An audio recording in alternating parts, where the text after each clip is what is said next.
Hello viewers, मेरा नाम काजी तारिक हुसैन है और आप मेरा YouTube channel heal with homeopathy देख रहे हैं। आज का हमारा टॉपिक है पाइल्स यानी बवासीर। ये हमारा जो लोअर रेक्टम रीजन है या जो एनल रीजन है वहाँ पर वेन्स फूल जाती हैं। आमतौर पर जब प्रेशर बहुत ज़्यादा वहाँ पर आता है, जब पेट खराब हो, कॉन्स्टिपेशन हो, तो इस सूरत के अंदर वहाँ पर नसें फूल जाती हैं और जिसकी वजह से उसको हम पाइल्स कहते हैं, उर्दू में बवासीर कहते हैं। ये बीमारी बहुत आम है, लेकिन आमतौर पर लोग बताते भी नहीं हैं और डॉक्टर से डिस्कस भी नहीं करते। जब हमारे पास मरीज आता है और वो इस किस्म के अलामात बताता है कि वो जो हमारा जो लोअर रेक्टम और एनल रीजन है वहाँ पर अगर खारिश है या दर्द है, या वो कहता है कि वहाँ ब्लीडिंग हो रही है, या वो कहता है कि वहाँ पर मस्से टाइप हैं, जो आमतौर पर लोग मरीज मस्से कहते हैं पाइल्स को, तो कहते हैं कि वो मस्से फूल गए हैं। तो इस किस्म की जो अलामात होती, खारिश है वहाँ पर, तो उससे हमें थोड़ा बहुत अंदाज़ा हो जाता है कि मरीज़ को जो है ये पाइल्स की शिकायत है। और आमतौर पर जब ये ज़्यादा बीमारी पुरानी हो जाती है तो बहुत सारे मरीज़ हैं वो एनेमिक भी हो जाते हैं, खून की कमी हो जाती है, एक ब्लीडिंग होती रहती है जिसकी वजह से। अब जब मरीज़ हमारे पास आता है तो आमतौर पर तो उस अलामत से ही हमको अंदाज़ा हो जाता है कि भाई ये जो मरीज़ है इसको पाइल्स की शिकायत है। लेकिन अगर बाज़ वक़्त ऐसा होता है कि लोअर रेक्टम में ऊपर की तरफ पाइल्स होती है जो आमतौर पर नज़र नहीं आती, तो उसके लिए एक प्रोक्टोस्कोपी एक प्रोसीजर है वो किया जाता है। तो उससे एक आला है वो उसमें जो है रेक्टम के रीजन में डालकर फिर उसको कंफर्म किया जाता है कि मरीज को पाइल्स है या नहीं है। आमतौर पर मैंने देखा है कि ये वो लोग जो ज़्यादातर बैठे रहते हैं, बैठने का काम करते हैं, या वो ड्राइविंग का काम करते हैं जो, और कंप्यूटर पे जो बहुत ज़्यादा काम करते हैं, और फिर वो अपना कोई उनकी फिजिकल एक्टिविटी नहीं होती और खाने पीने में भी कोई एहतियात नहीं करते, फास्ट फूड खाते रहते हैं, उनसे उनका आज़मा ख़राब हो जाता है। फिर इसके बाद आहिस्ता आहिस्ता ये बीमारी डेवलप हो जाती है। आमतौर पर यह भी देखा गया है कि वो मरीज़ जो बिल्कुल कोई एक्सरसाइज भी नहीं करते हैं और वॉक भी नहीं करते हैं और जल्दी खाना खा के सो जाते हैं, तो उनको भी ये बीमारी आमतौर पर हो जाती है। अब यह है कि अगर कोई मरीज़ हमारे पास आता है और वो हम उसको देखते हैं कि वो एनेमिक है और वो ये नहीं बताता है कि उसको पाइल्स है, लेकिन वो ये कहता है कि मुझे मसला है, कॉन्स्टिपेशन है, बार बार स्टूल आता है, तो फिर हमें अंदाज़ा हो जाता है कि उसको पाइल्स है।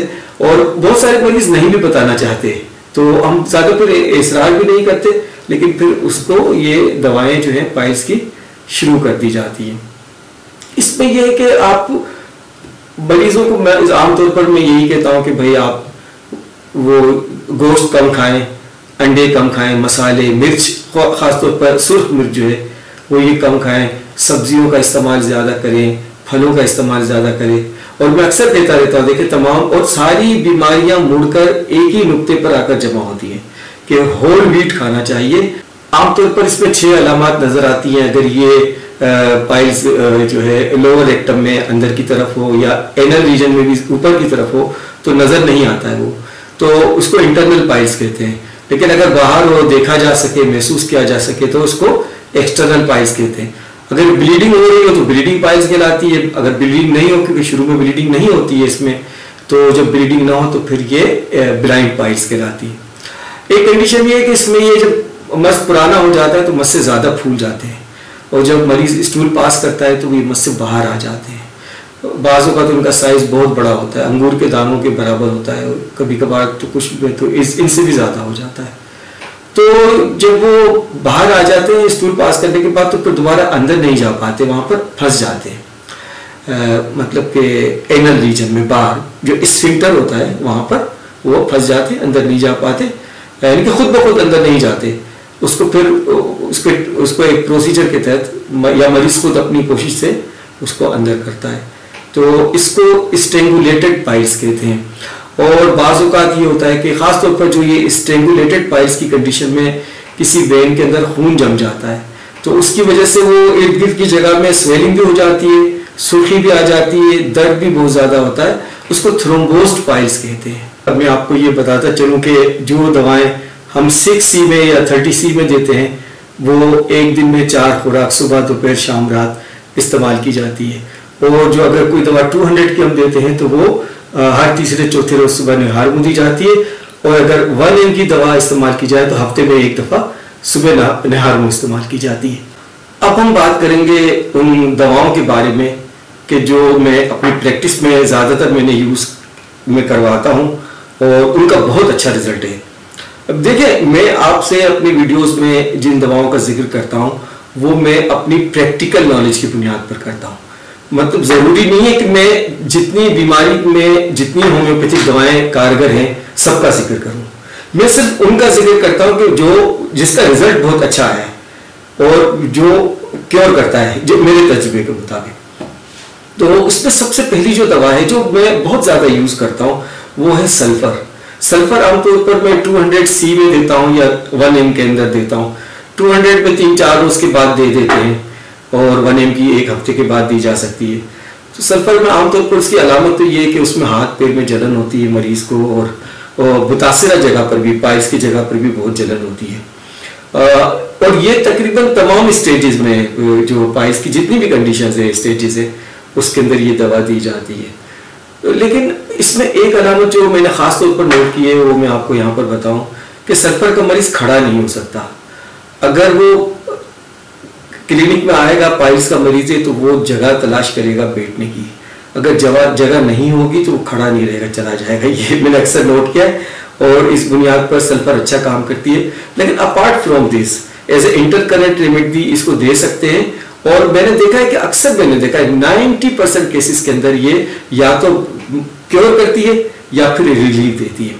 इसके बाद जो दवा है जो मैं सबसे ज़्यादा इस्तेमाल करता हूँ उसमें पाइल्स में, उसका नाम है एस्क्यूलस हिप। एस्क्यूलस हिप जो है वो आमतौर पर जो है ब्लाइंड पाइल्स में बहुत अच्छा काम करती है, अर्ली स्टेजेस में भी काम करती है। लेकिन अगर इसकी अलामत हो तो वो क्रोनिक केस में भी काम करती है। और इसकी मखसूस अलामत ये है कि इसके अंदर मरीज को कमर में दर्द होता है, हिप में दर्द होता है। आप यूं कह लें कि लोअर बैक में भी उसको दर्द हो सकता है। अगर पाइल्स के साथ पीछे की तरफ दर्द हो तो एस्क्यूलस हिप बहुत अच्छा काम करती है। और इसके बाद जो एक दवा है वो जो बहुत ज़्यादा मैं इस्तेमाल करता हूँ वो बताने से पहले मैं आपको एक वाक़या बताना चाहता हूँ कि किसी ज़माने में मेरी क्लिनिक के पास मतलब ट्रक अड्डा था और इत्तेफाक से कोई एक ट्रक ड्राइवर आ गया था मेरे पास दवा लेने के लिए पाइल्स की। तो फिर आप यकीन करें कि पूरी लाइन लग गई। डेली कोई ना कोई ड्राइवर आते थे और ये पाइल्स की दवाई लेके जाते थे। और उन सबको मैंने, आप यकीन मानिए, एक ही दवाई दी थी मैंने, नक्सवामेगा। ये 30 में देते हैं, अगर 30 में काम न करे तो 200 में भी बहुत अच्छा काम करती है। और अगर 200 में ना हो तो फिर 1000 में भी ये नक्सवामेगा बहुत अच्छा। लेकिन आमतौर पर 30 और 200 में अच्छा रिजल्ट आता है। अच्छा, अब मैं आपको ये बताऊंगा कि ये सबको नक्सवामेगा क्यों दी। उसकी वजह ये है कि ये जब 2-2 दिन 3-3 दिन बाजू का 4-4 दिन इनका ट्रिप होता है और ये अक्सर ट्रक के साथ ही होते हैं। एक जगह से अनलोड किया सामान को तो फिर वहां से अड्डे से सामान उठाकर फिर किसी और तरफ निकल गए। तो ये जब ट्रक में होते हैं तो ये सिर्फ 3 काम करते हैं, या तो ड्राइविंग कर रहे होते हैं, या फिर सो रहे होते हैं, या फिर खा रहे होते हैं। और खा क्या रहे होते हैं? कढ़ाई खा रहे होते हैं, टिक्के खा रहे होते हैं, नाश्ते में पराठे खा रहे होते हैं, अंडे फ्राई बहुत ज्यादा खा रहे होते हैं, मतलब बहुत हेवी किस्म का खाना ये खाते हैं। तो ये है नक्सवामेगा। तो अगर इस कंडीशन के अंदर हो, अच्छा, नक्सवामेगा की एक और भी अलामत है कि अनसेटिस्फैक्टरी स्टूल होता है। मतलब ये कि नक्सवामेगा में जरूरी नहीं है कि कॉन्स्टिपेशन ही हो, कॉन्स्टिपेशन नहीं भी होगा तो उसको थोड़ा थोड़ा स्टूल आएगा और जोर लगाना पड़ेगा, बार बार जाएगा और उसको ऐसा महसूस होगा कि अभी और स्टूल और आना चाहिए लेकिन नहीं आ रहा है, वो जोर लगाता रहता है। तो इस कंडीशन में भी नक्सवामेगा बहुत अच्छा काम करती है। अब एक दवा है, उसका नाम है कॉलिनसोनिया। कॉलिनसोनिया 30 में मैं जब इस्तेमाल करता हूँ जब ब्लीडिंग भी हो और बहुत शदीद कॉन्स्टिपेशन हो, यानी ब्लीडिंग पाइल्स हो, बहुत ज़्यादा पेनफुल हो और कॉन्स्टिपेशन बहुत शदीद हो, तो उसके अंदर कॉलिनसोनिया बहुत अच्छा काम करती है। इस कंडीशन में ब्लीडिंग भी रोक देती है और पाइल्स को भी ठीक करती है। इसके साथ साथ इसके अंदर एक और भी कंडीशन है कि खासतौर पर ख़वातीन जब वो उनको प्रेगनेंसी होती है तो प्रेगनेंसी के दौरान पाइल्स हो जाती है, तो उसके अंदर ये कॉलिनसोनिया बहुत अच्छा काम करती है। बाज़ों का तो ठीक कर देती है लेकिन बाज़ों का सिर्फ मैनेज करती है। लेकिन फिर ऐसी ख़वातीन को प्रेगनेंसी के बाद भी कॉलिनसोनिया बंद नहीं कराई जाती, तो फिर वो ये होता है कि प्रेगनेंसी के बाद अक्सर जो है वो प्रेगनेंसी के दौरान भी काफ़ी हद तक मैनेज हो जाती है, लेकिन ज़्यादातर प्रेगनेंसी के बाद जो है वो ठीक हो जाती है कॉलिनसोनिया अगर 30 में दी जाए तो। और अगर बहुत सारी ऐसी ख़वातीन हैं जिनको मैंने अक्सर नोट किया है कि आती हैं और वो कहती हैं कि हमें ये बीमारी है, तो पूछा जाता है तो वो कहती हैं कि प्रेगनेंसी के दौरान हुआ, तो अगर उन्होंने फिर प्रॉपर इलाज नहीं कराया तो फिर ये बाद में भी प्रोलॉन्ग कर जाती है बीमारी। अब कुछ और भी दवाएं मैं यहाँ पर ऐड करता हूँ जो कि बहुत ही मुख्तसर और बहुत ही नुमाया अलामात पर मैं मरीज़ों को इस्तेमाल करवाता हूँ। उसमें सबसे पहली दवा का नाम है एलोस। एलोस 30 आमतौर पर दी जाती है उन मरीज़ों को जो ओल्ड एज हों, और दूसरी बात यह कि ये पाइल्स बहुत बड़े हों, अंगूर के दाने पे जितने बड़े हों, और अक्सर स्ट्रेंगुलेट हो जाते हो। स्ट्रेंगुलेटेड पाइल्स का जैसा हमने पहले जिक्र किया था किस्म होती है, उसमें ये बस से मतलब बाहर आ जाते हैं पाइल्स और फिर आसानी से अंदर नहीं जाते और बहुत तकलीफ देते हैं। इसके अलावा ये इसके अंदर एक अलामत और भी है कि मरीज़ बताता है कि उनमें जो दर्द है उसको ठंडे पानी के से अगर इसका इस्तेमाल किया जाए तो उसमें उसको आराम आ जाता है। इसके अलावा एक दवा और है, वो है इग्नेशिया। इग्नेशिया 30C में दी जाती है। ये अक्सर उन मरीजों को दी जाती है कि जिनको पाइल्स में चलने फिरने से आराम आता है।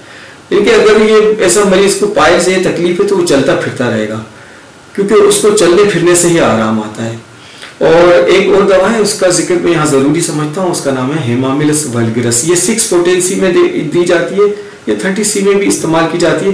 ये जब दी जाती है जब ब्लीडिंग बहुत ज्यादा हो, जैसे मैंने आपसे जिक्र किया कॉलिनसोनिया का ब्लीडिंग, लेकिन अगर ब्लीडिंग नहीं रुकती तो फिर हेमामिलस वल्गरस दी जाती है, और फिर ब्लीडिंग कम हो जाती है तो फिर कॉलिनसोनिया शुरू कर दी जाता है। इस तरीके से मरीज जो है वो ठीक हो जाता है। और एक और दवा है वो है कलकेरिया फ्लोर 200 में। कलकेरिया फ्लोर 200 में मैं वहां देता हूँ जब ये पाइल्स बहुत सख्त हो जाते हैं, बहुत हार्ड हो जाते हैं, मरीज खुद बताते हैं कि बहुत हार्ड है, तो उनको कलकेरिया फ्लोर 200C में दी जाती है। अक्सर मैं ये भी करता हूँ कि अगर ऐसा कोई मरीज आता है और हार्ड है पाइल्स, लेकिन उसके साथ किसी और दवा की भी बहुत ही नुमाया अलामत है, तो फिर मैं वो दवा देता हूँ और साथ में ये कलकेरिया फ्लोर 200X में 4 गोलियां सुबह दोपहर रात को इस्तेमाल करने के लिए जब देता हूँ तो अक्सर इससे जो हार्डनेस है वो कम हो जाती है। अब मैं आपको एक कॉम्बिनेशन बताता हूँ एक्सटर्नल एप्लीकेशन के लिए, ऊपर लगाने के लिए। इसके अंदर ये होता है कि आप कोई एक बोतल फाइल में ले लेता हूँ, उसको 10 हिस्सों पे तकसीम कर देता हूँ, निशान लगा देता हूँ। तो 7 हिस्से के अंदर मैं डालता हूँ पेट्रोलियम जेली, और एक हिस्से में हेमामिलस वल्गरस मदर टिंचर में, और एक हिस्से में ये कॉलिनसोनिया मदर टिंचर में, और एक हिस्से में एस्क्यूलस हिप जो है वो मदर टिंचर में। तीनों दवा मदर टिंचर। तो इस तरह ये 10 पोर्शन पूरे हो जाते हैं। उसको अच्छी तरीके से हिलाकर होमोजेनस करके रख दिया जाता है, और ऐसे मरीज जब आते हैं तो उनको हम देते हैं एक्सटर्नल ऊपर अप्लाई करने के लिए, रगड़े नहीं, उससे तकलीफ सिर्फ लगाएं। बाहर जो है वहां पर भी लगाया जाता है, और अंदर भी ड्रॉपर वगैरह से मरीज को कहा जाता है कि आप अंदर भी लगा ले, तो इससे, लेकिन ये कि इससे क्योर नहीं होगा, लेकिन वक्ती तौर पर बहुत ज्यादा आराम आता है। और इन दी लॉन्ग रन दवाओं के साथ देना पड़ता है बाजू का जब मरीज को तकलीफ ज्यादा हो तो ये था व्यूअर्स आज का हमारा टॉपिक, और इस पर जो भी मेरी नॉलेज थी थोड़ी बहुत वो मैंने आपके साथ शेयर किए। आप अपना बहुत बहुत ख्याल रखिएगा, और आपको अगर ये वीडियो पसंद आई है तो आप इसको लाइक करें, शेयर करें, बेल आइकन को क्लिक करें, और मेरे इस चैनल को सब्सक्राइब करें। मिलते हैं नेक्स्ट व्लॉग में।